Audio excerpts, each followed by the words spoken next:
acompañan el día de hoy, la Secretaría de Cultura del Gobierno de México, a través de la iniciativa México Creativo, les da la más cordial bienvenida a esta conferencia en el marco del Foro México Creativo Desarrollo Cultural Sostenible.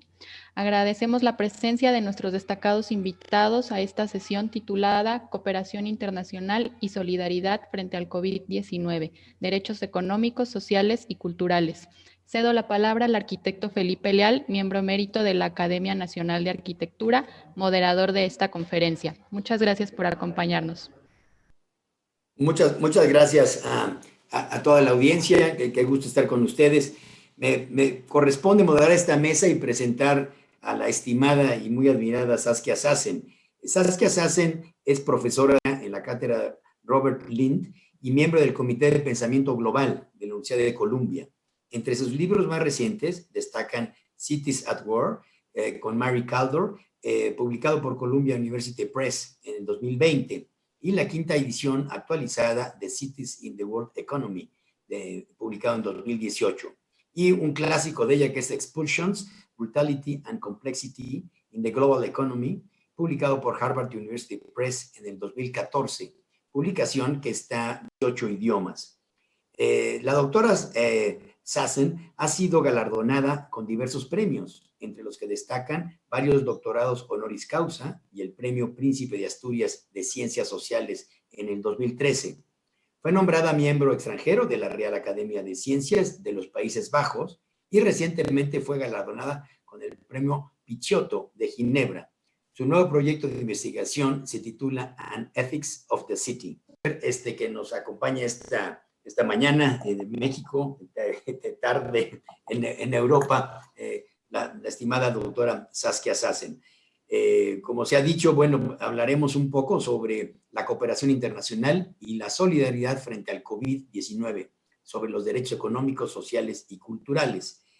Todos sabemos los daños, en lo que ha cambiado el COVID del escenario mundial y sobre todo en los consensos globales. Los escenarios post-crisis requieren de sinergias y estrategias comunes para enfrentar esto.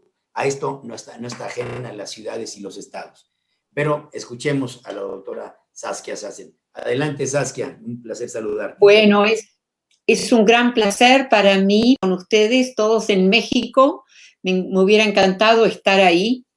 Y yo ya me disculpo por mi castellano, porque por ahí a veces me sale muy bien, pero a veces también no me sale bien.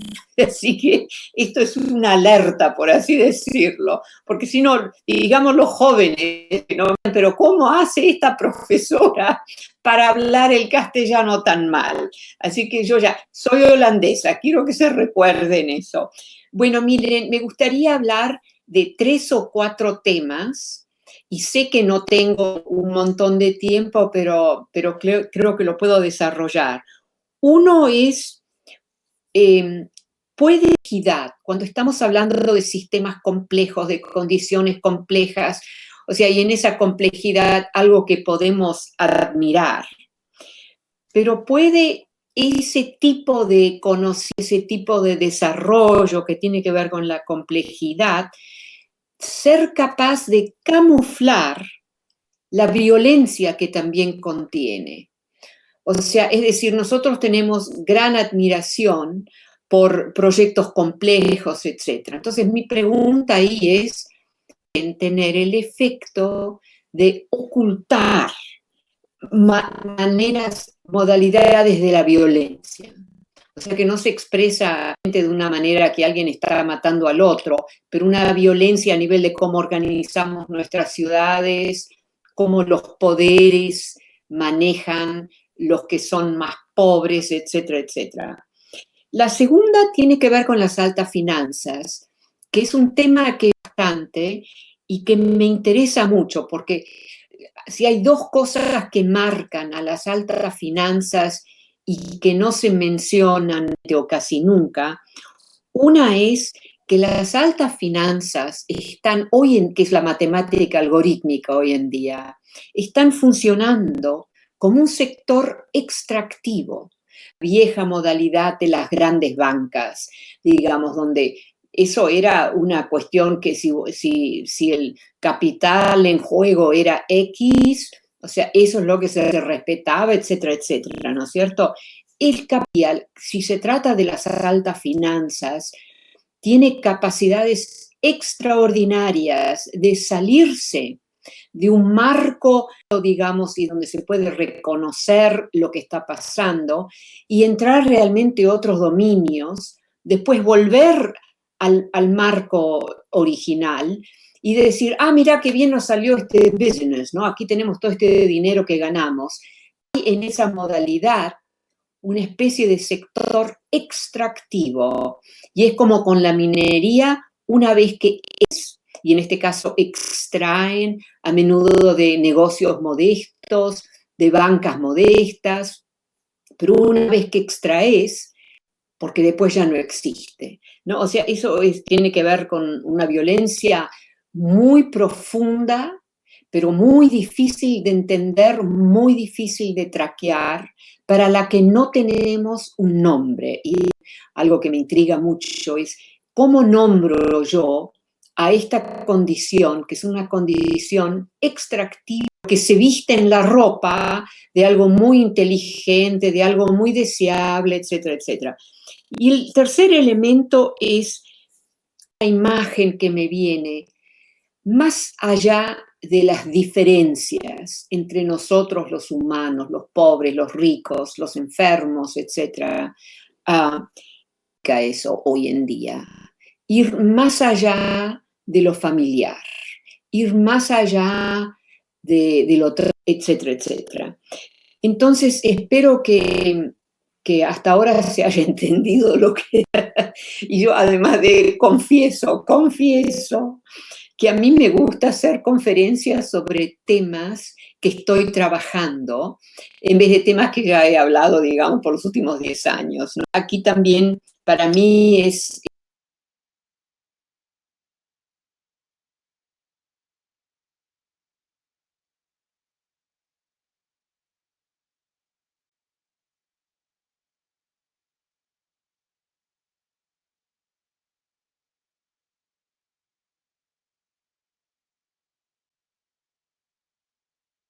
compraba dinero, básicamente, un préstamo era comprar dinero.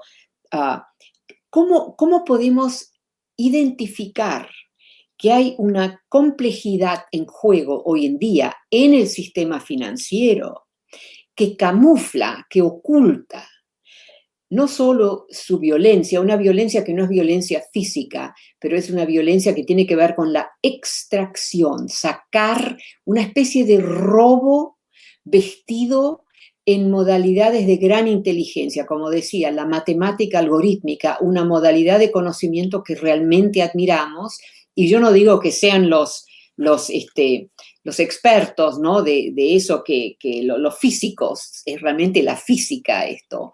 Yo no les doy la culpa a ellos, pero ellos son justamente los que saben cómo manejar eso y ahora están en alta demanda en las firmas financieras de muy alto nivel.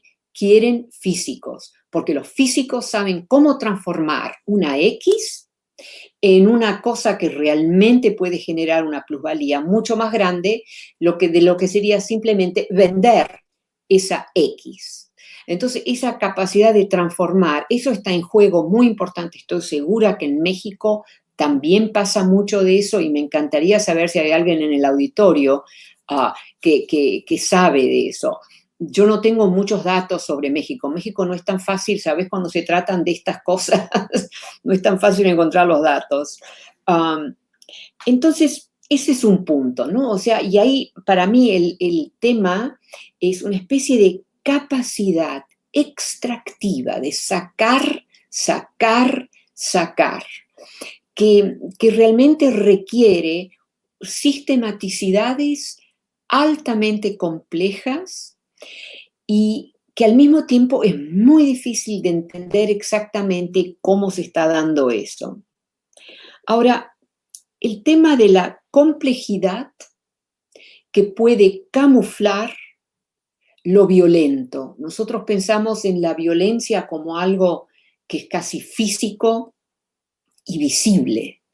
sea, si alguien mata a otra persona, si un coche atropella a una viejita, etcétera, etcétera, ¿no es cierto? O sea, estas son toda una variedad, hay una variedad enorme de violencias.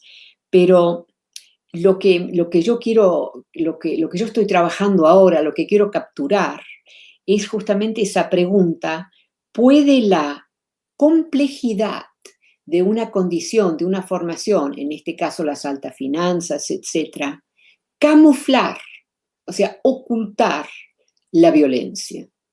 Ahora, esta no es una violencia como la violencia de aquel que viene con un palo y te rompe la cabeza, no es ese tipo de violencia. Es una violencia que la mayoría de los que participan en ella nunca llamarían violencia, dirían más bien: ah, mirá, qué bien que podemos ganar aquí, esto podemos ganarlo, mirá, esta nueva modalidad, si la usamos, sacamos todo más esto, etcétera.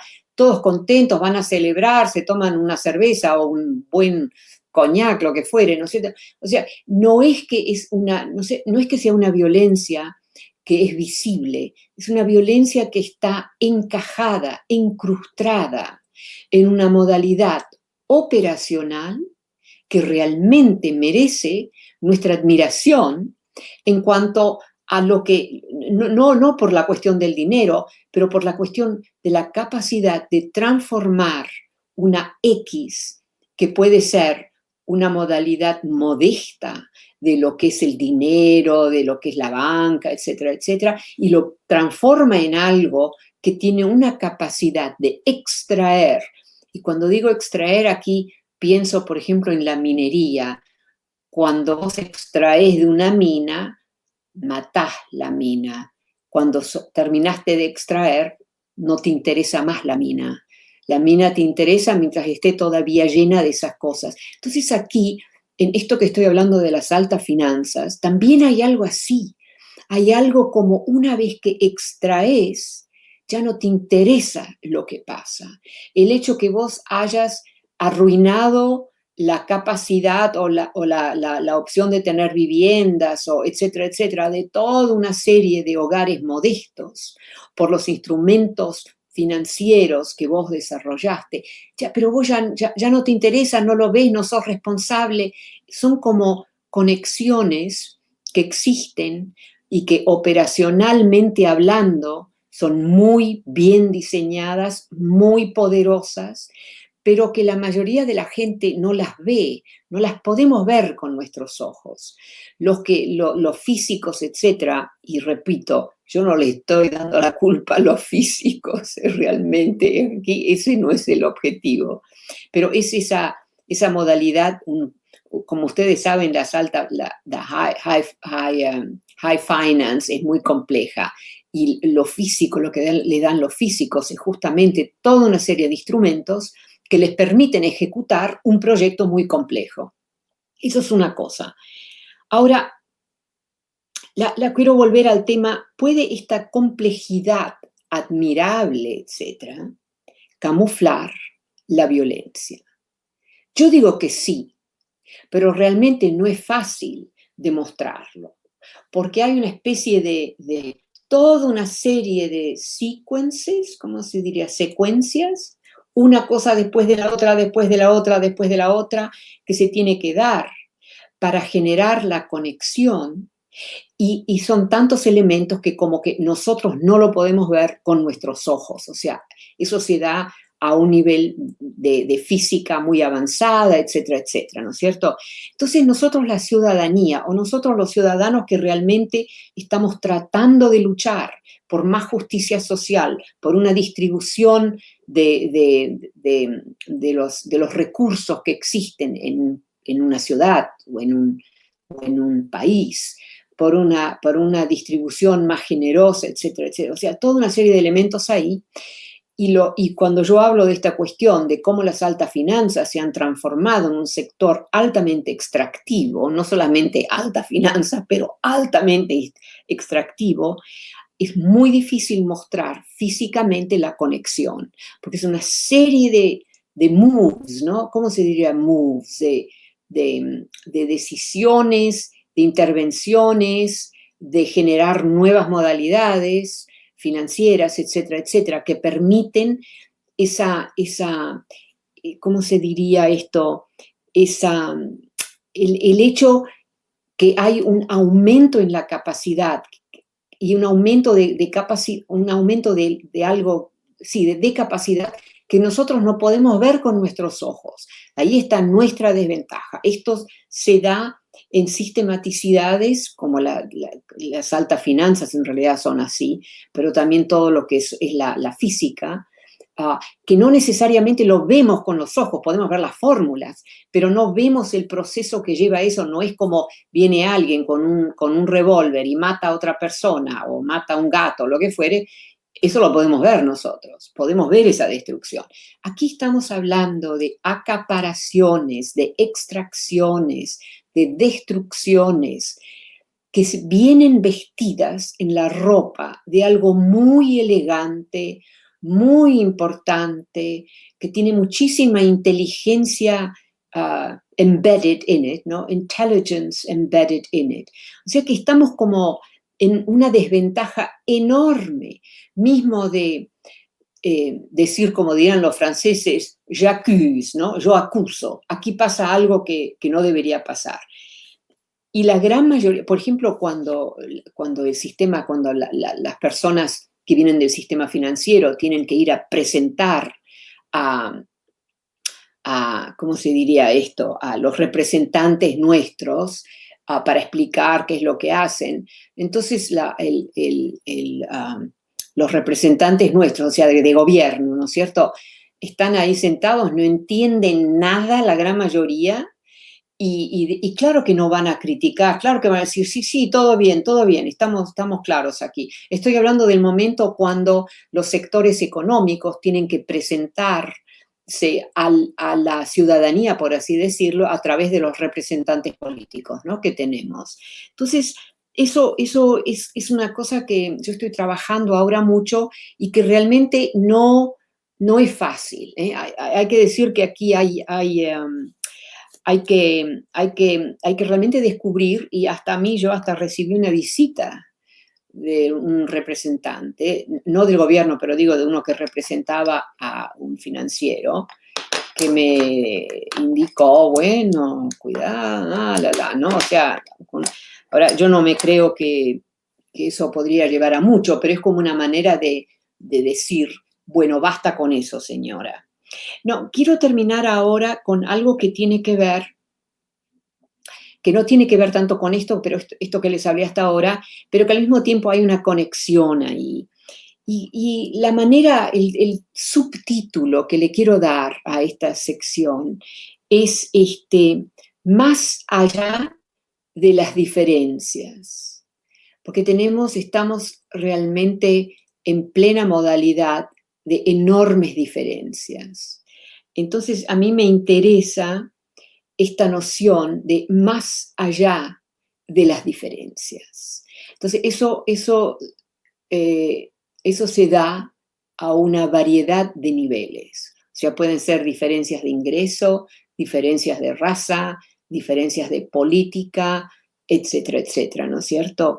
Pero la pregunta que me hago, y que también viene con una especie de propuesta, por así decirlo, es confrontada con poderes enormes. Y el ejemplo que yo les di fue el ejemplo de las altas finanzas, pero está claro que hay muchas otras modalidades aquí en juego, ¿eh?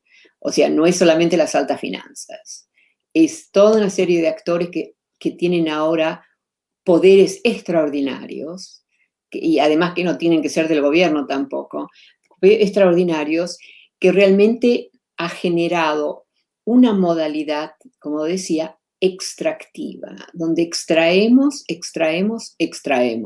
El resultado, un resultado de eso, es una especie de empobrecimiento de un sector modesto de la clase media y hasta cierto punto también la clase trabajadora.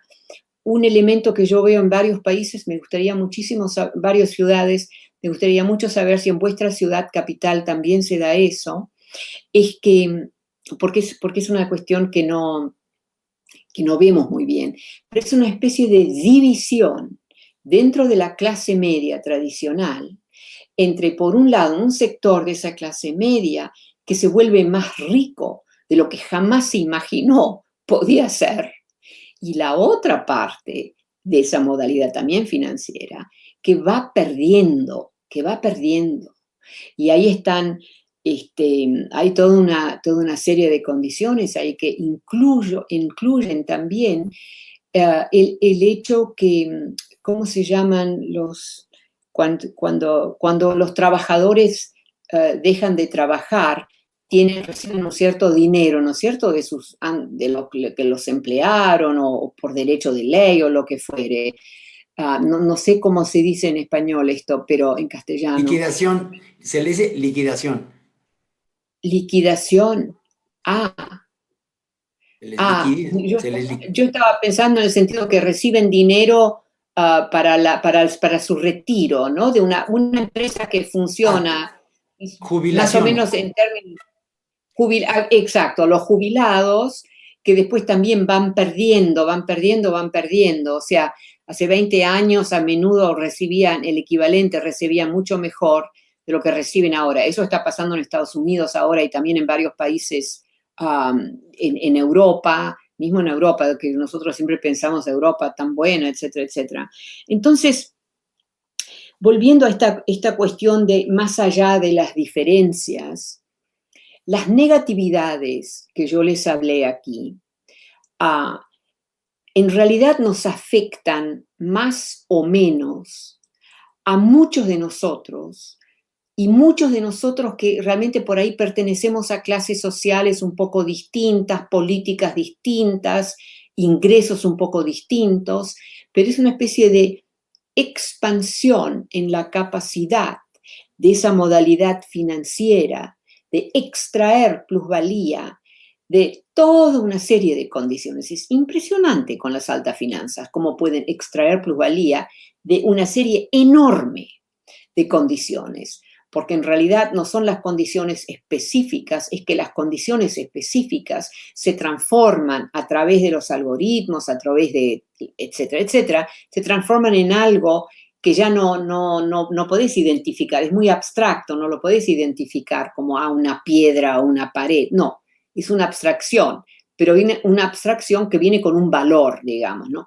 sea, yo sé que esto no es, ya están familiarizados con este tipo de cosas de las altas finanzas, o puede ser difícil entenderlo, pero mismo si hay gente en el auditorio que no lo entiende, es importante entender algo que sí se puede entender fácilmente, que es que empresas como las altas finanzas, las altas firmas financieras, que vienen muy respetadas, etcétera, etcétera, están hoy en día ya más y más involucradas también en modalidades que son muy problemáticas, que son, como yo decía, modalidades extractivas, digamos. Entonces, así para ir terminando un poco, porque me gustaría tener preguntas también, poder hacer respuestas, más allá de todas las diferencias que tenemos en términos de religiones, en términos de razas, en términos de preferencias, en términos de nuestras políticas, o sea, tantas diferencias, pero más allá de todas esas diferencias, yo diría que la gran mayoría de nosotros que vivimos por lo menos en grandes ciudades, por ahí no se puede generalizar a todo un país, pero que vivimos en las grandes ciudades, somos hoy, que lo sepamos o no, testigos de una modalidad extractiva que nos sigue sacando un poquitito, pero si lo saca de millones de individuos o de hogares, eso se va acumulando, ¿no es cierto? Pero que nosotros, por ejemplo, cuando los trabajadores se jubilan, ¿cómo se dice eso? Cuando terminan de trabajar. Jubilan. ¿Cómo? Jubilan, ahí va. Cuando se jubilan, tienen derecho a un cierto, si han tenido ese tipo de operación, digamos, tienen derecho a un cierto pago. Lo que ha pasado ahora, por ejemplo, en Estados Unidos, en los Países Bajos, en toda una serie de países, o sea, no es solamente Estados Unidos. Lo que pasa ahí ahora es que hay otros actores que se están metiendo en todo lo que es el mundo de la jubilación y los pagos de jubilados, etc. Y han inventado modalidades que requieren que ellos tienen que participar, o sea, entran en el juego, por así decirlo, y sacan un poco. Pero mismo si sacan, por ejemplo, de los grandes fondos aquí en Estados Unidos, donde tenés millones y millones de trabajadores jubilados, que le van sacando a esos millones y millones de jubilados una porción muy chiquita. Pero esto es lo que las altas finanzas han entrado en un dominio que era un dominio donde ellas nunca estuvieron antes, y ahora se meten ahí simplemente para extraer un poquitito. Y sabemos ahora también que los trabajadores van notando, mira, esto bajó $2, bajó, lo que fuere. O sea, bajadas muy chiquitas, porque se trata aquí de millones y millones de trabajadores, así que pueden camuflarlo sacando muy chiquito. Pero que los trabajadores están empezando a notarlo, porque esta historia es una historia que empieza hace 4 o 5 años, y ahora ha habido un poco un reconocimiento de que esto está pasando, o sea, pero ya para terminar, lo que quiero hacer hincapié aquí es esa noción que la complejidad puede camuflar violencia. Es una cosa que nosotros nos imaginamos que la violencia es algo que podemos ver, que reconocemos, sabemos cuándo se da un acto de violencia. Pero aquí, con estas pequeñas extracciones que se sacan además grandes firmas financieras, no es que sean los pobres que están sacando un poquito, no, son las grandes firmas financieras. Pero entonces es como algo tan destructivo, tan negativo y tan sin vergüenza. No digo sin vergüenza, porque es mucho más de la edad del sinvergüenza, pero como que no tienen ninguna vergüenza de ir sacando ese poquitín. Y ahora vamos colectando más y más evidencia, y el punto hasta el cual, por ejemplo, hubo ahí situaciones donde estaban estos financieros muy ricos riéndose, diciendo, sacamos otra vez para todo porque en Estados Unidos hay algunos fondos de, ¿cómo se llaman esto? De retiro, ¿no? Cuando los trabajadores se retiran, que tienen millones de trabajadores, o sea, ¿no? Que son los retired, los que se retiran, son números muy grandes a menudo. Entonces, cada poquitín, al final, es una acumulación bastante significativa, ¿no es cierto? Entonces, para darle una especie de algo más así, más genérico a todo esto, para mí, una manera de pensar el momento contemporáneo es que, como dije ya al principio, es que viene marcado por la ascendencia de lógicas extractivas. Y un ejemplo que es un ejemplo simple, que quizás ustedes ya estén familiarizados, nosotros hicimos un film que se llama Push como empujar, Push Out, que es justamente sobre cómo el sistema financiero está comprando estas grandes casas que son para gente de modesto ingreso, y cómo logran extraer de eso en toda una serie de modalidades. No es simplemente la renta, es mucho más que la renta también, porque justamente transforman lo que nosotros vemos como una serie de casas o de edificios a bajo precio para gente de bajo ingreso. Eso es lo que nosotros vemos. Pero lo que el sistema financiero a través de la matemática algorítmica extrae es algo que nosotros no podemos ver, pero que le trae plusvalía porque reduce ese edificio a toda una serie de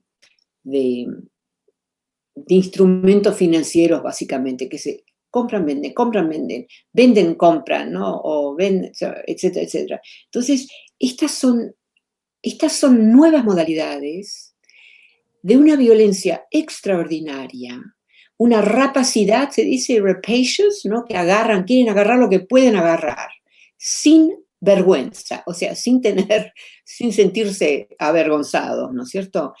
Y, y tenemos muy pocos instrumentos nosotros para poder combatir eso, porque eso se viste con un cierto tipo de ropa, por así decirlo, que dice, no, pero esto nosotros agarramos esto porque es para la ventaja de los trabajadores, etcétera, etcétera. Y es muy difícil contestar, lograr que ellos cambien su modalidad o que reconozcan. Y la gran mayoría de los trabajadores, si vos le decís, es la matemática algorítmica, por ahí no lo van a entender tampoco, ¿no es cierto? Entonces es como un free zone, ¿no? Free for all, donde estas grandes empresas ahora, y yo les di solamente un ejemplo, que es el ejemplo de justamente estos fondos de retiro, ¿no? Para trabajadores cuando terminan de trabajar. Pero existen tantas otras modalidades. Entonces yo llamo esta época, le quiero dar un nombre, y realmente para mí el nombre, no lo tengo todavía todo desarrollado, el nombre para esta época y este aspecto extractivo. Pero quiero hacer hincapié en esta noción que nuestras ciudades o economías muy avanzadas, con instrumentalidades que realmente podemos admirar, son muy inteligentes, etcétera, etcétera, pero también venimos invadidos por lógicas extractivas que son de una brutalidad extraordinaria, pero que vienen vestidas en la ropa de grandes inteligencias y cosas muy desarrolladas, etcétera, etcétera. O sea, la matemática algorítmica es realmente admirable como una forma de conocimiento, muy complejo, etcétera, etcétera. Pero eso ahora está a la disposición de sectores que simplemente son extractivos y ese es un problema enorme. Bueno, yo les dejo con esto porque por ahí si hay preguntas es más conveniente. Así que muchas gracias por vuestra atención y espero que hayan entendido algo de lo que dije, porque realmente soy holandesa, les quiero hacer recordar eso, por eso me falta a menudo la lengua castellana. Muchas gracias. No, gracias, No, gracias, gracias gracias a ti, Saskia. Y perdóname, tu castellano es perfecto, o sea, no tienes nada, no, por más holandesa que seas, tienes una absolutamente latinoamericano y sobre todo con ciertos dejos de porteños y argentinos. De veras, sí. Así es que, sí. No, se te entendió perfecto. Antes de recibir las preguntas de la audiencia, quisiera más hacer una breve síntesis. Podríamos dividir tu ponencia en 3 temas generales, aunque uno es el que se concentra. Uno, hablaste de la complejidad de los sistemas complejos y de lo complejo que es pasar precisamente para este esquema de las altas finanzas, que es donde has hecho has subrayado lo más importante, ¿no? Esta cuestión con el capital financiero, donde se oculta, donde hay una especie de simulación, no simulación, se oculta la extracción, esta extracción exactamente, tan compleja, tan oculta, tan sofisticada, por medio de esta matemática algorítmica, ¿no? O sea, y por eso los bancos y las grandes instituciones financieras están recurriendo cada vez más a los actuarios, a los matemáticos, a los físicos, ¿no? Precisamente para encontrar esta complejidad, ¿no? Dentro de esta complejidad, poder desarrollar esta capacidad extractiva tan alta, no visible, ¿no? Y que está incrustada en esta modalidad extractiva, ¿no? O sea, no se ve, ¿no? O sea, hoy se habla mucho de esta violencia no visible. Por ejemplo, aquí en México últimamente se ha hablado de que ya no es que no existe la delincuencia organizada o que no te puedan asaltar en la calle, como comúnmente podría suceder, sino que ahora te asaltan por medio de los elementos financieros, te hackean exacto. Todo el hackeo bancario, que es enorme, ¿no? O sea, todo lo que es el fraude cibernético, o sea, la cibernética en toda esta complejidad, que también son habilidades enormes, ¿no? De quienes manejan todos estos instrumentos, ¿no? Actuales, ¿no? De la abstracción de lo que es el capital financiero o lo que es una deuda, ¿no? Y también hablaste de que una vez esta capacidad rapaz que se tiene de que la voluntad de extraer, ¿no? Y que al final ya no le interesa una vez extraído el producto, lo que se requería, ya no hay ningún interés. Yo aquí pondría un ejemplo fíjate, una referencia, y me hiciste pensar, y es elocuente, ¿no? Toda la síntesis que haces. En México, durante cerca de 12 años o más, se hicieron unas políticas de vivienda social en los perímetros de las ciudades, seguramente tú conocerás, en el campo abierto, en las zonas no urbanas o extraurbanas, donde la tierra es más económica, y financiados por recursos de los fondos de los trabajadores, se construyeron miles y millones de viviendas a distancias 10, 15 kilómetros de los centros urbanos, hasta 20 kilómetros de los centros urbanos, con una economía en cuanto al costo de la tierra para los inversionistas, pero se le daba todo el capital financiero. Esos proyectos ya no fueron producto de un desarrollo de vivienda a nivel arquitectónico, urbano o sociológico, o social, sino a nivel financiero. Y ese capital financiero extraía, o sea, compraba ese lote, le dañaba todo el territorio en el sentido estricto, construía casas de muy mala calidad, recuperaba su inversión financiera y, o sea, ya no le interesaba nada y le dejaba a la sociedad toda esa carga, a las alcaldías, a la administración pública y a la sociedad, el mantenimiento de estos monstruos que hoy ocupan cerca de 30 o 40% están desocupados. Entonces, ese es un terrible, eso es terrible eso. ¿Hay un texto, alguien está haciendo trabajo sobre eso? Sí, hay muchas investigaciones en la UNAM, en la Universidad Nacional Autónoma de México. Hay varios urbanistas que sí, me puedo imaginar sobre eso, pero es dramático, o sea, fueron millones. Sí, sí, no, es terrible, eso es terrible, terrible. Y tú basta ver cualquier periferia de ciudad intermedia de México y sales ya unos cuantos kilómetros, a 10, 15 kilómetros, encuentras estos desarrollos en tierra de nadie, sin infraestructura, porque no cuentan con los servicios públicos. No hay una clínica, no hay una escuela, no hay una guardería, no hay una biblioteca, no hay un parque, y obligan además, ligado con otra industria extractiva, que es la automovilística, a que compren un auto. Entonces están endeudados con la vivienda y están endeudados con el auto porque no hay transporte público para llegar a él. Es triste, esto es triste, de verdad, es terrible esto. Lo que tú ejemplificas está clarísimo, expresado territorialmente. En el territorio está absolutamente representado. Y son estas, y pues hablas tú de una serie de secuencias, ¿no? De extracción de plusvalía. Pues son estas secuencias justamente, es una cadena, ¿no? Es una te lleva a la otra y te lleva a la otra.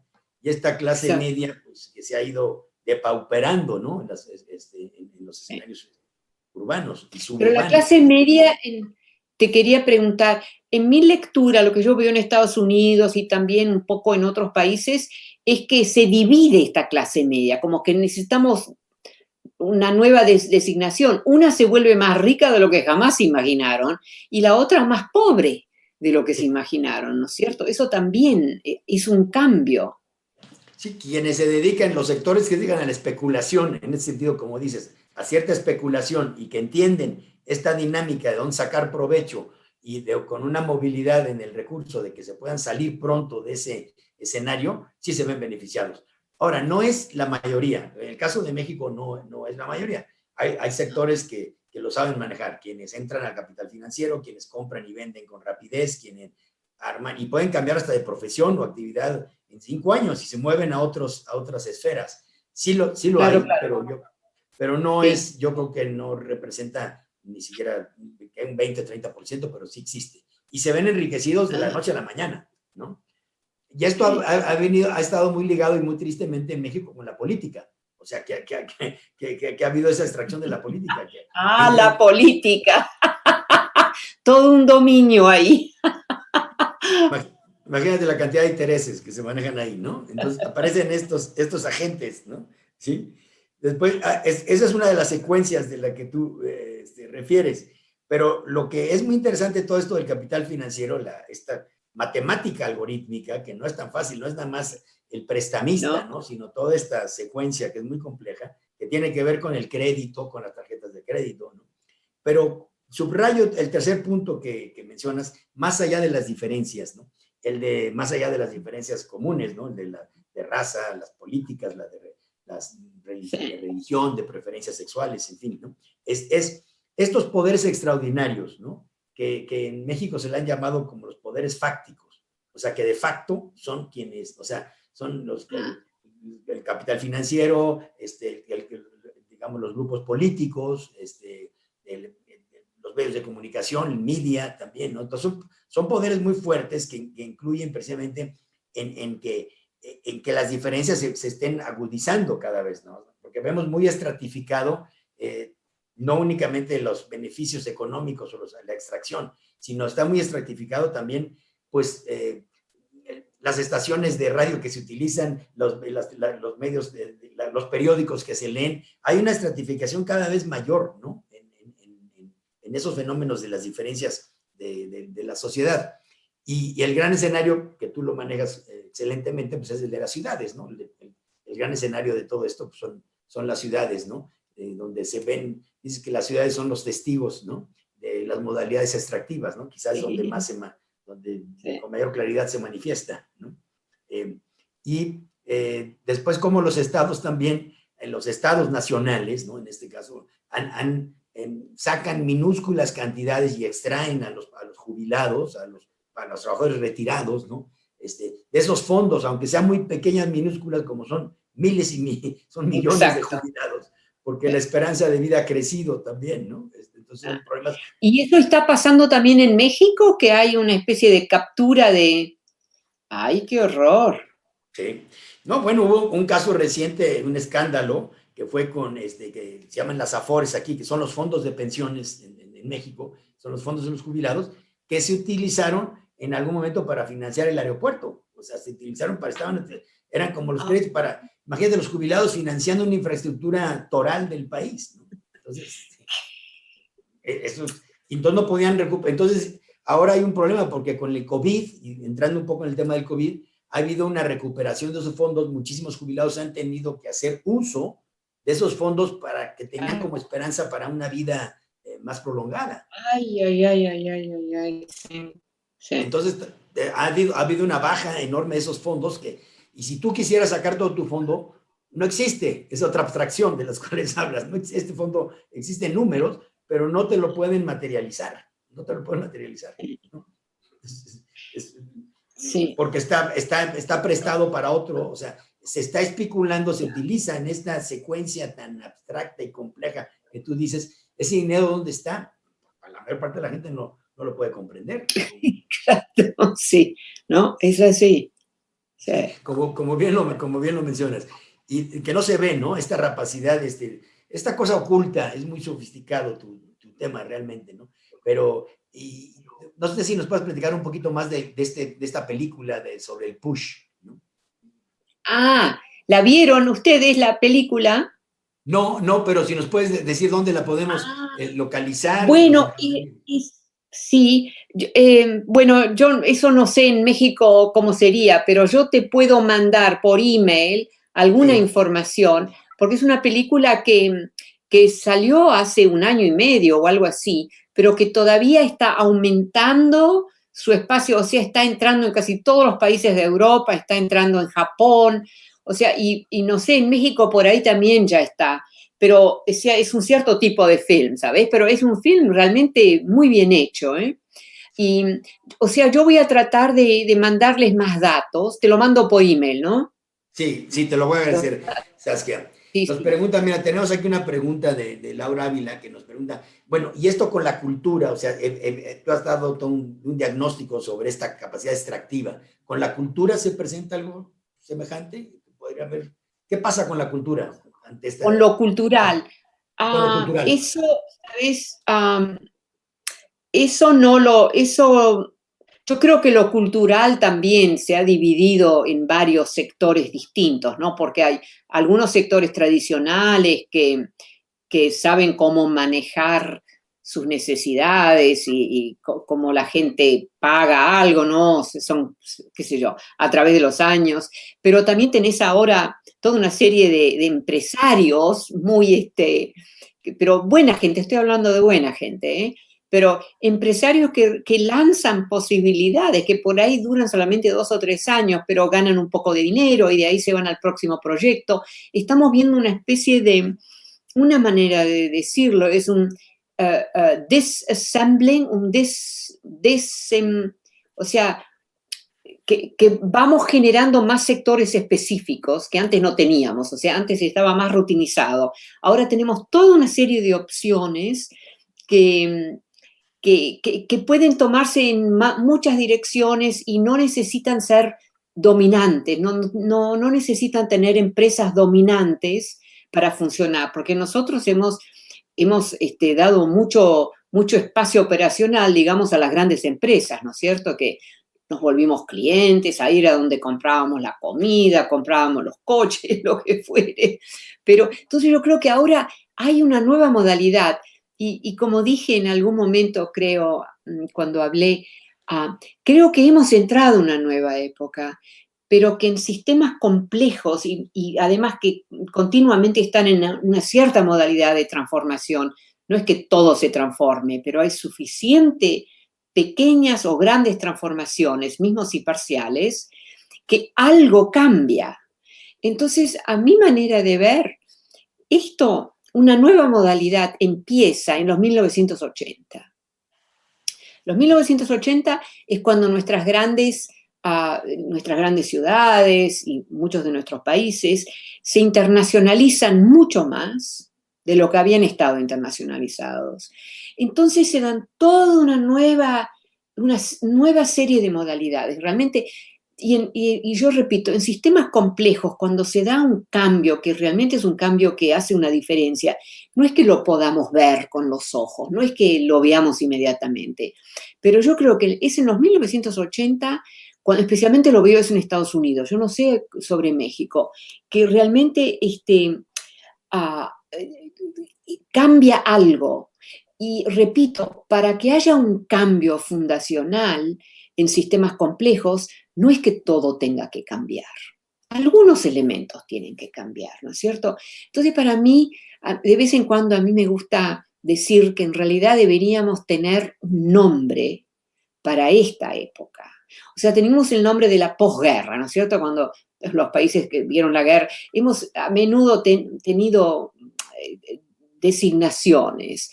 Y yo no sé cuál sería esta designación, pero para mí toda la cuestión de lo extractivo sería parte de una definición, ¿sabes lo que digo, no es cierto? O sea, no, yo no diría bandidos, ladrones, no, mucho más intermediado.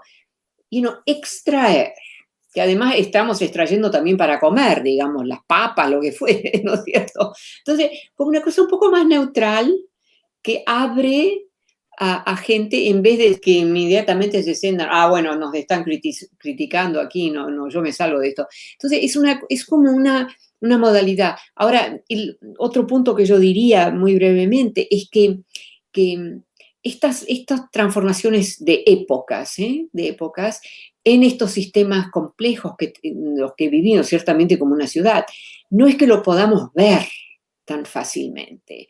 Entonces, el desafío también es cuáles son los actores que te indican que algo cambió. Yo diría, las altas finanzas se vuelven esos actores que a un cierto punto nos han mostrado que algo realmente cambió. No es que cambie todo, la mayoría de los edificios están todos ahí, las escuelas están todas ahí, etcétera, etcétera, ¿no?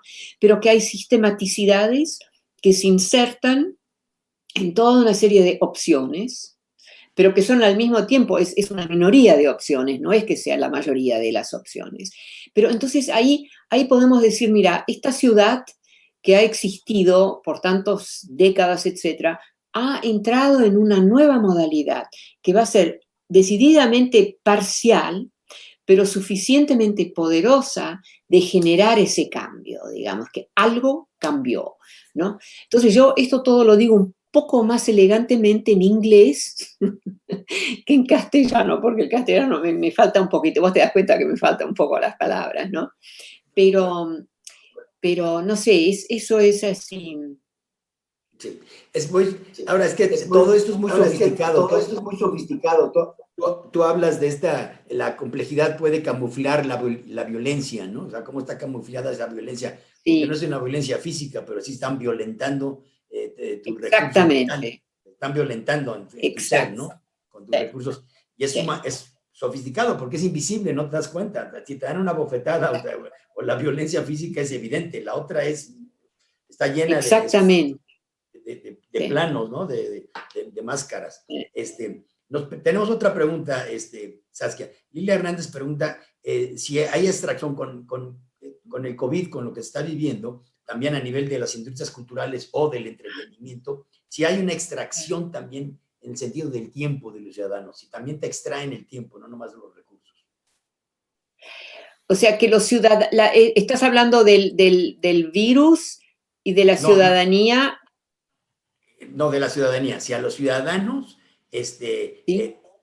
A nivel del entretenimiento, de todas estas industrias, así como está las altas finanzas, la alta industria del entretenimiento, lo que son el media, sí también hay una extracción con el ciudadano.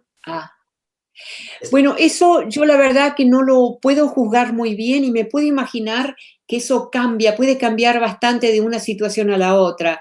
O sea, todo lo que es entretenimiento, que la gente está dispuesta a pagar algo para ver eso es tiene tanta variabilidad hoy en día que es muy difícil generalizar. Y yo la verdad que eso ahí no sé, y que creo que también cambia de ciudad a ciudad, pero yo sé que en Estados Unidos, por ejemplo, todo lo que es entertainment varía enormemente, o sea, es un campo amplio. Pero el COVID, ahora ese es otro tema, yo creo que esto del COVID, que todos estamos bastante engaged, ¿no? O sea, este virus, que es un virus nuevo, un virus joven, un virus que no tiene olor, un virus que no en realidad es invisible. Nosotros vemos que nos hizo algo cuando vemos nuestra propia sangre. O sea, si Shakespeare estuviera viviendo hoy, sacaría ahí una cosa así impresionante. ¿Sabes? Porque es realmente cuando lo pensás, es impresionante. ¿Cuánta gente ha matado? ¿Cuánta sangre ha extraído? O sea, y también es la primera vez, porque hemos tenido el SARS, o sea, en los 1980, pero eso fue muy dramático también, pero ocupó solamente una pequeña parte del mundo en realidad. Esto está ahora en todo el mundo. O sea, eso también es otra modalidad. Y para mí una de las preguntas es si nosotros los humanos, yo no digo nosotros aquí necesariamente en nuestro país, pero en toda una serie de situaciones, si nosotros hemos contribuido a disminuir las opciones de ese virus, porque hemos destruido tierras, destruido aguas, destruido todo lo que es verde, hemos matado tantas especies, o sea, de vida, ¿no? Hemos matado tanto a través de un siglo, digamos, que yo también me pregunto de vez en cuando si el virus entró en nuestras casas, por así decir, porque nosotros le matamos espacio tras espacio tras espacio, donde este es un virus nuevo, lo sabemos, pero digamos lo equivalente, ¿no es cierto? Que otros virus han estado con nosotros, pero desde siempre. Lo que pasa es que tenían sus propios espacios, no necesitaban. Ahora, ¿dónde van a ir? Si nosotros hemos eliminado tantas opciones para estos virus. Sí, claro. O sea, es una imagen exagerada que te estoy dando, ¿sabes? Porque el virus al final es un elemento pero tiene algo, nosotros tenemos algo que ese virus quiere, que es sangre, pero no es sangre como en sangre, es un elemento de nuestra sangre. Entonces, la cuestión es si hay en realidad otros animales que también tienen ese elemento, que también podría haber alimentado. O sea, uno no puede dejar de especular que nosotros hemos destruido tanto, que nos hemos también eliminado las opciones donde un virus como el que estamos viviendo podría encontrar alternativas. O sea, mira, yo no soy una experta del tema pero yo no puedo dejar de pensar en eso, hasta qué punto nosotros hemos también destruido, ¿no? Claro. Saskia, ¿qué consecuencias visibles, aparentes, vislumbras tú en las ciudades post-COVID? O sea, ¿qué Sí, consecuencias? sí. Sí, bueno, yo creo que ese para mí ahora es un tema muy importante, te podrás imaginar, ¿no es cierto? Creo que yo ya desde hace mucho vengo diciendo que nosotros no tenemos que seguir expandiendo nuestras grandes ciudades, como Nueva York, ¿no? Como vuestra ciudad es interminable casi, ¿no es cierto? Ah, ah, tenemos que realmente volver a otra modalidad de ciudades medianas, ¿no? Y la noción que tenemos ay, tengo el teléfono. Ay, hello? Richard, I'm doing an interview. Bye bye, sweetie, bye bye. Mi marido. Bueno, qué bueno que le contestaste. Sí, de veras.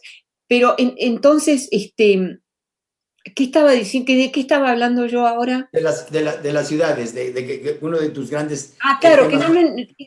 sí, esta noción de tener ciudades interminables, ciudades que es un horror, y las élites que viven en los centros, que ni siquiera se dan cuenta de cómo están sacrificando la salud de sus empleados que tienen que viajar 2 o 3 horas. O sea, para mí esto es inaceptable. Esa es una cosa que ahora la estoy trabajando mucho, de cómo tener estas ciudades que simplemente se siguen expandiendo porque hay élites que dicen, sí, yo me quiero quedar aquí, y claro, y no se interesan, no, tenemos que redistribuir nuestros centros operacionales para incluir muchos más, en vez de tener algunas ciudades enormes donde pasa demasiado, donde pasa todo. Yo creo porque es injusto hacia las clases modestas, es una injusticia enorme, les mata la salud, los cansa, las emisiones de los autos, que es una cosa que nos envenena. O sea, hay tantas negatividades. Tenemos que terminar con esa noción que las ciudades las simplemente expandemos. ¿Otra pregunta? ¿Tú crees que puede haber, bueno, sí, sobre las consecuencias, que a nivel de políticas públicas, a nivel internacional, dentro de todo lo que es la Agenda 2030, ¿cuáles considerarías fundamentales dentro del territorio?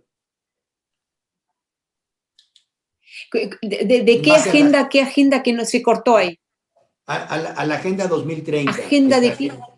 La Agenda 2030 a nivel mundial de un desarrollo sostenible. Bueno, yo creo que exacto. Bueno, eso tiene elementos muy, muy importantes. Yo lo que agregaría y haría hincapié, es cortarle,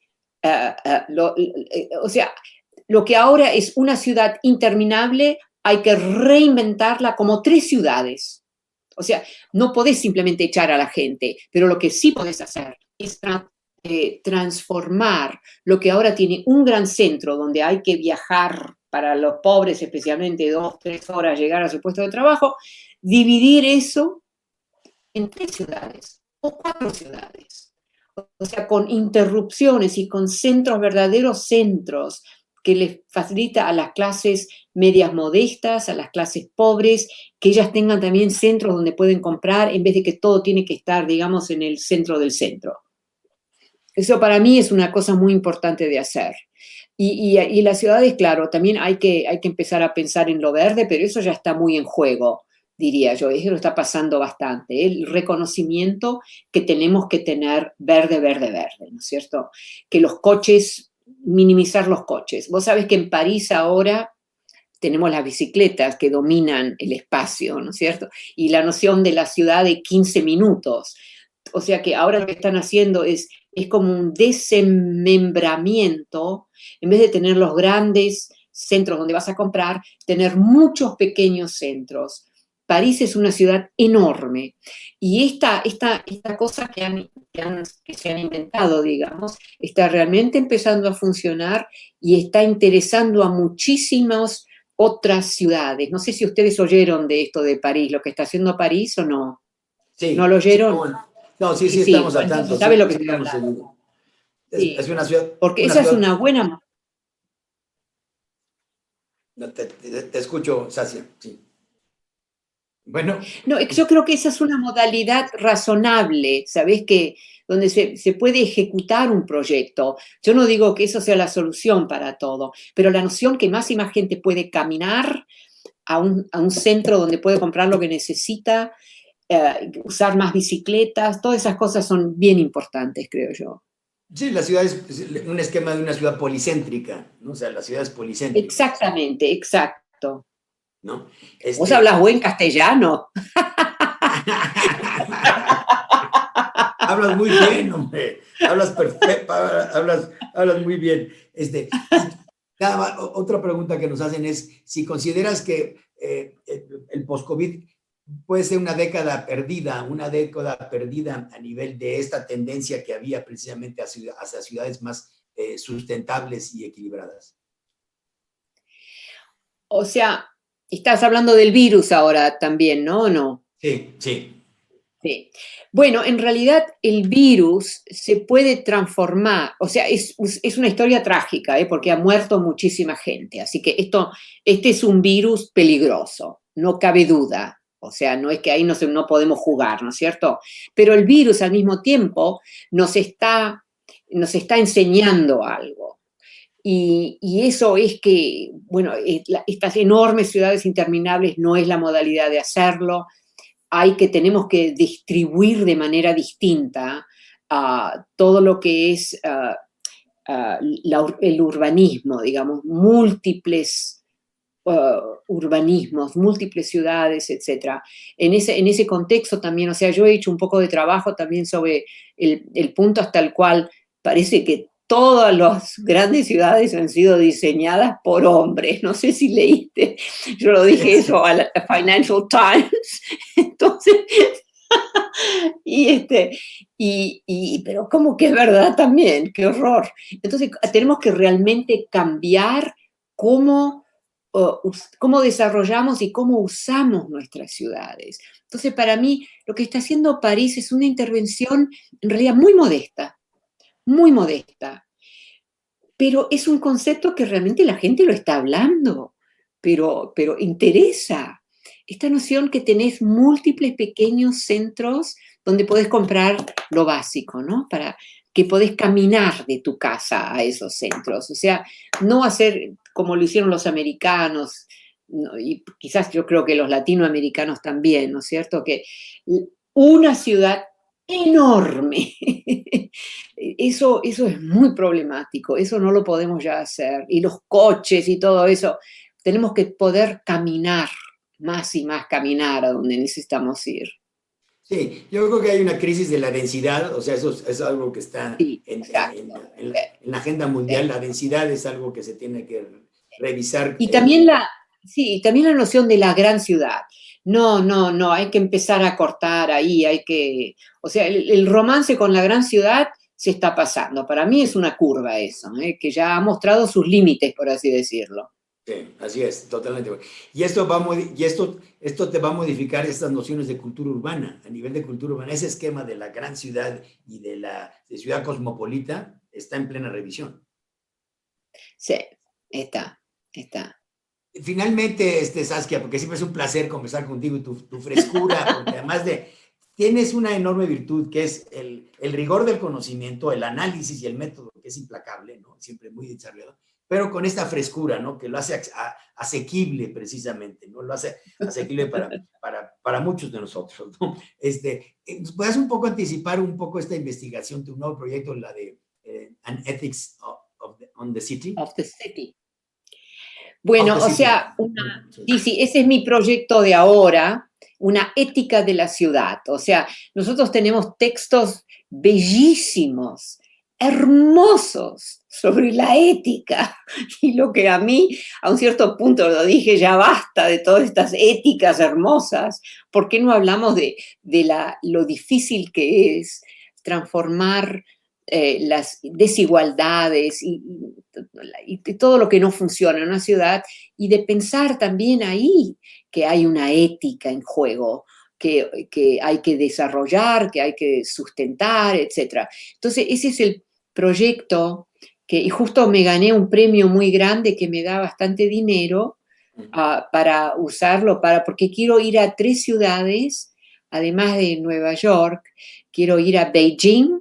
Yo he estado mucho en China, quiero ir a Angola, y estoy pensando un poco sobre la tercera, pero estaba pensando en realidad en Brasil, ¿no es cierto? En algo de Brasil, no sé, todavía tengo que pensarlo. Pero este es mi nuevo proyecto ahora, de entender y ir a la gente pobre, a los barrios pobres. Pero yo quiero que mucha gente en barrios pobres tienen una inteligencia desarrollada, porque si no, no sobreviven. Tienen una especie de inteligencia que las clases medias no se tienen que preocupar por toda una serie de cosas, ¿no es cierto? Nosotros estamos bien.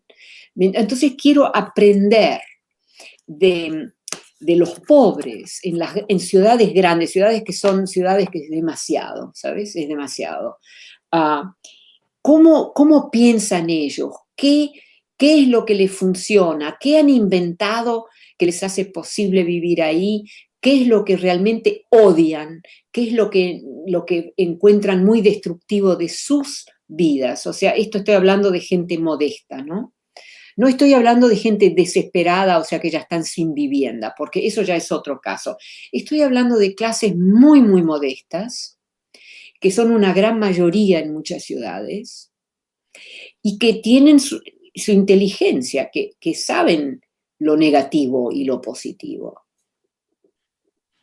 Yo puedo seguir hablando de esto, pero mejor no me dejes. No, bueno, porque es fantástico, porque es tu nuevo proyecto. Además, ya te ganaste el premio Pichotto para financiarlo, para poder viajar a todas estas ciudades. Ojalá pudieras escoger una ciudad mexicana. Sabemos de la complejidad, pero hablaste de Brasil, bueno, pues también Sao Paulo es un sí, fenómeno. quizás hago México, ¿sabes? Estaba pensando Argentina, México, Brasil es problemático en cierto sentido para mí, también por la lengua, pero también por las dimensiones. Pero claro, México también es bastante grande. Pero yo conozco la Ciudad de México mejor que Brasil, así que es posible que me haga, y además es castellano, entonces. Claro, te facilita. Que va a ganar, yo creo que va a ganar, ganan ustedes. Ojalá que te tengamos aquí por México y que forme parte de tu investigación. Alguna de las ciudades, ya no es únicamente la Ciudad de México, puede ser Guadalajara, Monterrey, Tijuana, o sea, hay ciudades muy, muy complejas, muy complejas. Sí. ¿No? Pero bueno, Saskia, ¿algún comentario final que como quisiera cerrar esta bueno, que como siempre es un gran placer para mí hablar con gente, con colegas, ¿no? Siempre me da gusto, no es una obligación, es algo que me gusta y yo siempre aprendo además. Esa es la holandesa en mí. Nosotros, país chiquito, todo chiquito, aprendemos. Bueno, muchísimas gracias. No, hombre, un placer conversar contigo, Saskia, como siempre. Repito, tu frescura y tu naturalidad para expresar conceptos tan complejos se agradecen enormemente, ¿no? Y de apoyarse a todos. Muchas gracias, Saskia. Ha sido un placer conversar contigo en este foro. Muchas gracias a ustedes también. Gracias. Y hasta la próxima. Hasta la próxima. Muchas gracias. Hasta luego. Muy bien. Gracias.